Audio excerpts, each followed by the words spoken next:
기도를 계속하고 기도에 감사함으로 깨어 있으라. 또한 우리를 위하여 기도하되 하나님이 전도할 문을 우리에게 열어주사 그리스도의 비밀을 말하게 하시기를 구하라. 내가 이 일 때문에 매임을 당하였노라. 그리하면 내가 마땅히 할 말로서 이 비밀을 나타내리라. 외인에게 대해서는 지혜로 행하여 세월을 아끼라. 너희 말을 항상 은혜 가운데서 소금으로 맛을 냄과 같이 하라. 그리하면 각 사람에게 마땅히 대답할 것을 알리라. 오늘 우리의 심령이 하나님 아버지의 마음과 하나 되기를 소망합니다. 나의 생각과 나의 뜻과 나의 욕심이 아닌 아버지의 것을 구하는 하나님의 자녀된 자의 삶을 누리는 우리가 되기를 소망합니다.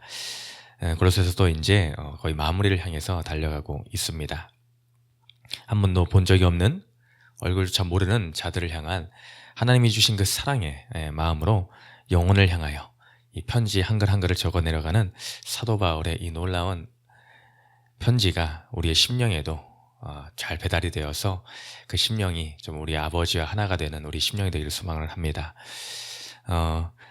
이단 사상의 모든 공격들, 영지주의적인 사상 가운데서 괴로움을 당하고 있는 이 골로새의 교인들의 그 사정 가운데에 사도 바울의 애타는 심정들을 우리는 이 편지의 구절구절을 통해서 깨달아 알 수가 있습니다. 정말로 이 영지주의 사상은 뭔가를 다른 것을 첨부하려고 하는 그런 움직임들이 있습니다. 예수라는 것 하나로 되겠느냐, 거기에 나의 금욕적인 것을 추가하여서 내 몸을 쳐서 복종을 시키는 것에 다른 의미로 나의 열심과 나의 노력으로 인한 뭔가를 더 추가적으로 더해서 그 구원을 이루려고 하는 헛된 것들이 있습니다. 그렇게 된다면 예수로서의 십자가의 의미가 퇴색이 되어버리고 흐릿해져 버리게 됩니다. 오로지 우리는 100% 예수 그리스도의 그 십자가의 죽으심과 그 은혜로 말미암아 구원에 이르게 되는 줄을 믿습니다.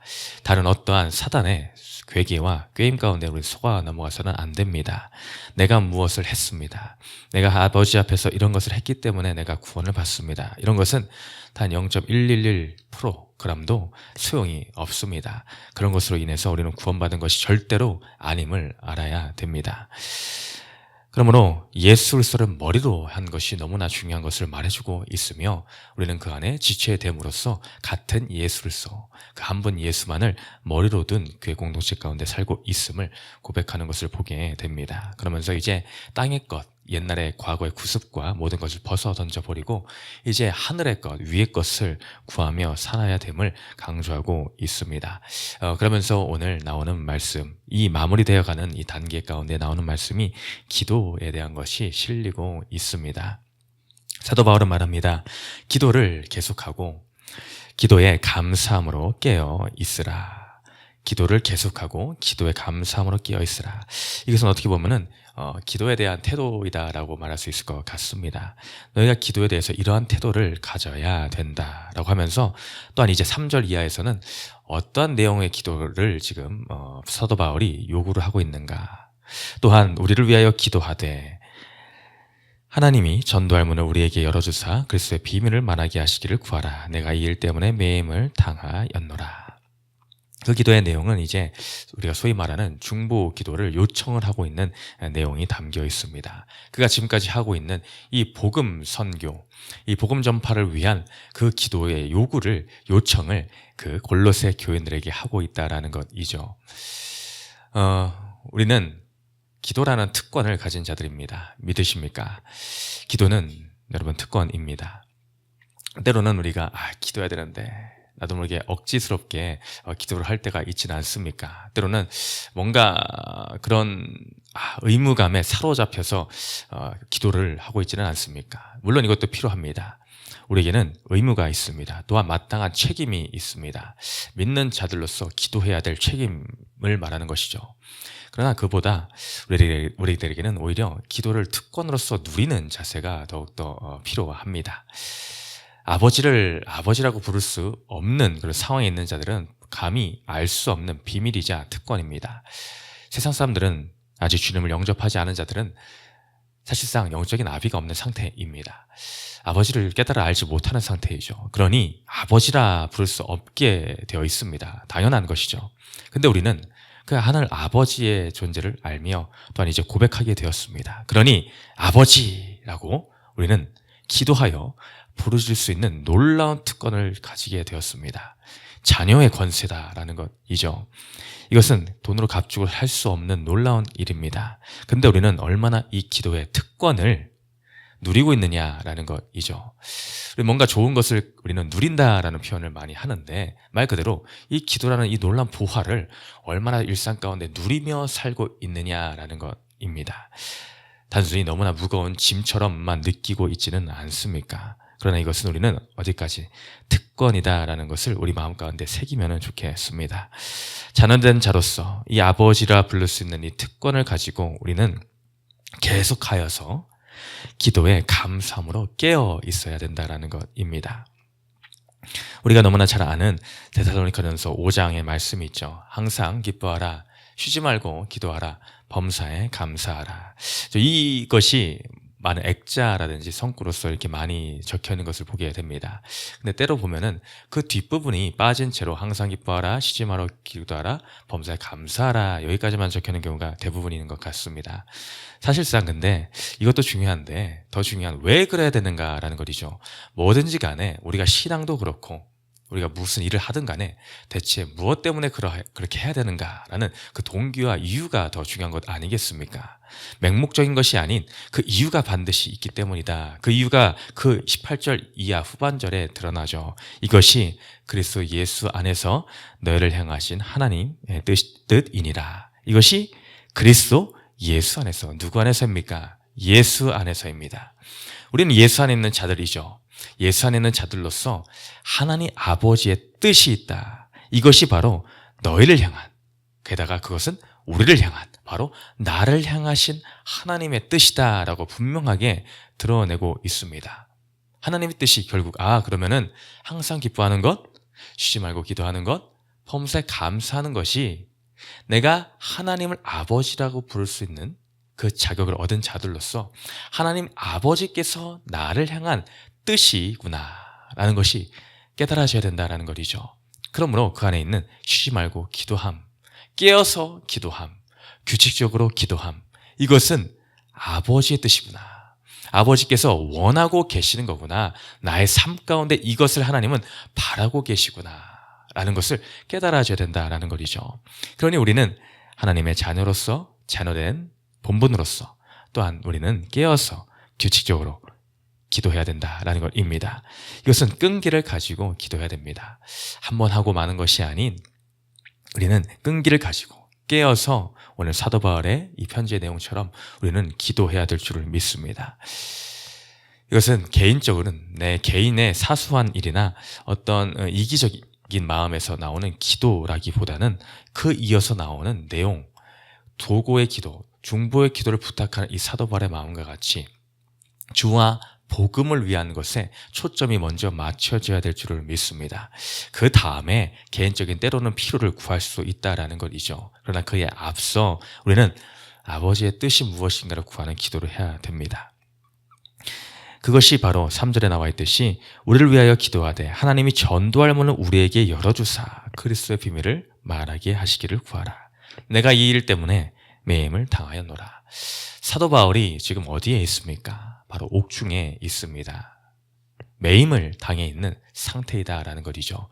그렇다면 우리는 저 같으면 원망과 불평이 나오지는 왜 않겠습니까? 이 상황 가운데에 정말로 사도 바울은 개인의 사소한 유익을 위하여 기도했던 것도 아니고 개인의 이익을 위하여 전도를 했던 것도 아닙니다. 말 그대로 아버지의 뜻을 따라 이 복음 전파를 위한 그 길 가운데서 기도하고 전도하고 그 삶을 살아왔는데도 불구하고 매임을 당해 있는 상태이더라라는 것입니다. 그렇다면 왜 대체 나는 복음 전한 것밖에 없는데 주와 복음을 위해서 이렇게 열심히 하였는데 왜 어찌하여 이런 상황 가운데 있습니까? 라는 말도 할 법하지는 않습니까? 그런데 사도 바울의 이미 그의 시각은 인간의 시각을 뛰어넘은 하나님 아버지의 마음과 일치한 시각을 보여주고 있습니다. 그 신앙의 고백을 보여주고 있으며 편지를 쓰고 있는 것을 볼 수 있죠. 그가 매임 당한 것조차도 예수 그리스도의 비밀을 말하게 하시기 위하여 하나님 아버지께서, 주님께서 나를 이 매임의 장소에 허락하여 주셨구나. 이 또한 예수의 복음 전할 기회로 삼게 하시기 위해 하나님은 이 매임의 기간, 이 때를 허락하셨구나 라는 이 놀라운 구속사적인 적용을 하는 것을 보게 됩니다. 우리는 현실과 상황에 매여서 다른 것들을 생각하지 못할 때가 있습니다. 내가 안 좋은 상황에 처하는 것이 마치 복음 전파에 방해가 된다라는 착각에 빠질 때가 있다라는 것이죠. 그러나 그렇지가 않습니다. 때로는 내가 어렵고 힘든 그 상황이 하나님 아버지의 복음 전파의 일이 될 수 있다라는 것입니다. 우리의 시각이 이렇게 역전이 되기를 소망합니다. 아버지의 뜻이 그곳에 있음을 때로는 우리는 깨달아 알아야 된다라는 것이죠.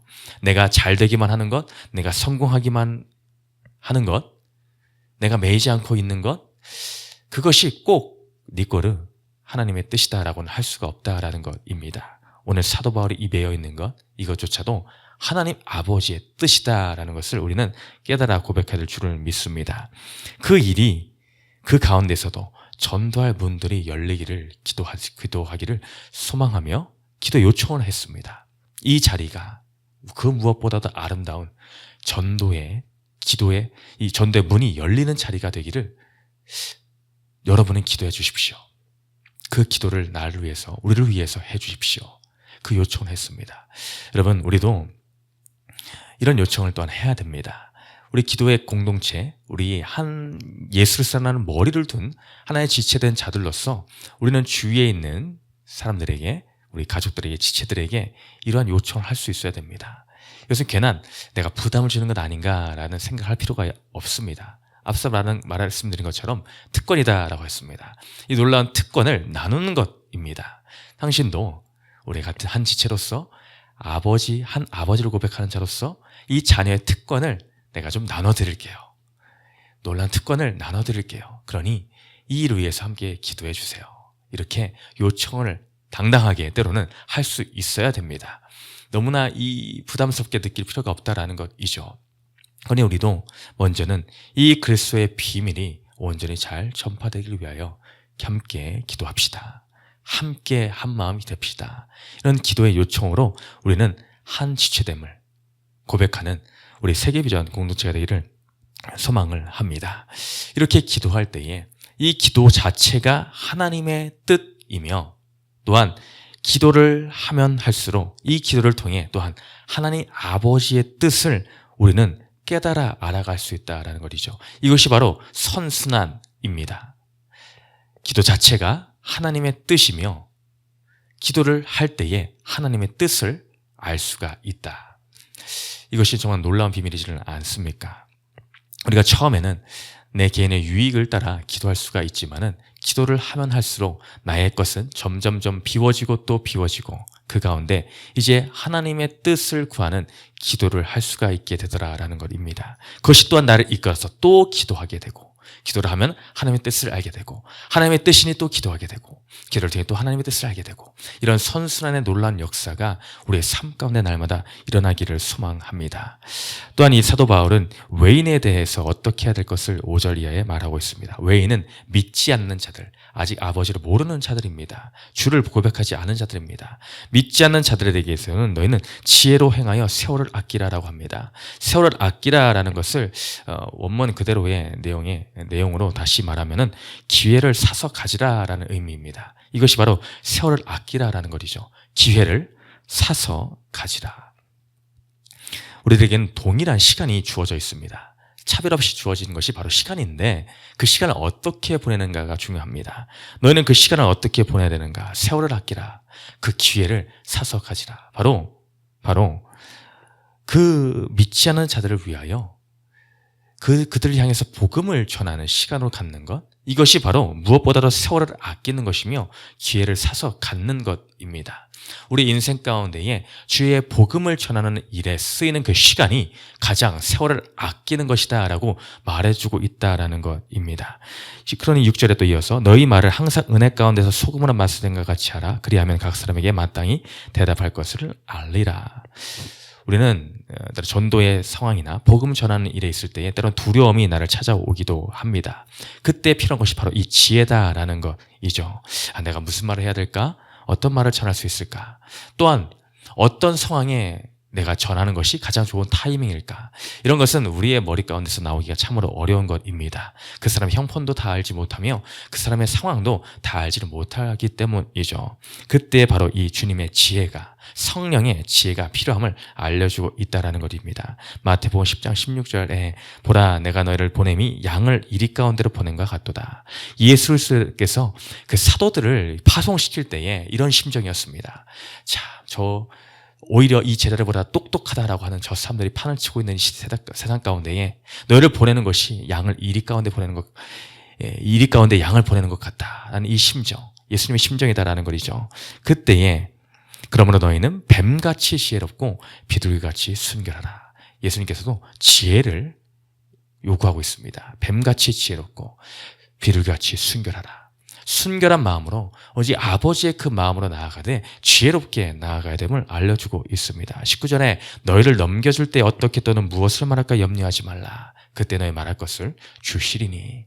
우리는 성령의 지혜를 구해야 될 줄을 믿습니다. 주님, 나의 지혜가 아닌 성령이 나의 지혜를 이끌어 주셔서 나를 주장하셔서 내 머리와 내 입술과 나의 손과 발의 행실을 이끌어 주셔서 내가 아버지께서 원하시는 그때의 아름다운 말로써 지혜로운 말로써 그들을 인도할 수 있도록 주님 나를 사용하여 주시옵소서. 이런 기도함으로 준비하며 나아갈 때에 하나님이 주님 원하신 온전한 타이밍 가운데에 지혜로운 말로써 그들을 이끄실 수 있도록 주님께서 완성시켜 주실 줄을 믿습니다. 그러니 우리는 하나님께 모든 것을 맡김으로 우리는 순종함으로만 나아갈 때에 주님 원하시고 바라는 그때에 한 영혼을 또한 붙여주시며 인도해 주실 것을 믿습니다. 이런 우리 공동체가 되기를 바라며 정말 우리가 날마다 기도함으로 깨어있으므로 주님의 지혜를 구하며 오늘 하루의 삶도 주님과 동행함에 아버지의 자녀의 권세를 누리며 나아가는 우리 공동체가 되시기를 주님의 이름으로 축원드립니다. 말씀 기억하며 함께 기도합니다. 사랑의 주님 감사합니다. 우리 인생 가운데에 아버지께서 놀라운 기도의 특권으로 찾아와 주시니 감사드립니다. 나의 유익과 나의 뜻을 구하는 기도에서 벗어나 이제 하나님의 뜻이 기도의 있음을 알게 하여 주시고 내가 기도함으로 나아가고 또 나아갈 때에 아버지의 뜻을 더욱더 깨달아 알아. 이제 내가 주님의 지혜를 받음으로 세상을 향하여 많은 영혼들을 향하여 한 영혼을 향한 아버지의 뜻을 마음을 품고 나아가는 사랑을 허락하여 주옵소서. 지혜를 또한 허락하여 주옵소서. 감사드리며 예수님의 이름으로 기도드렸습니다. 아멘.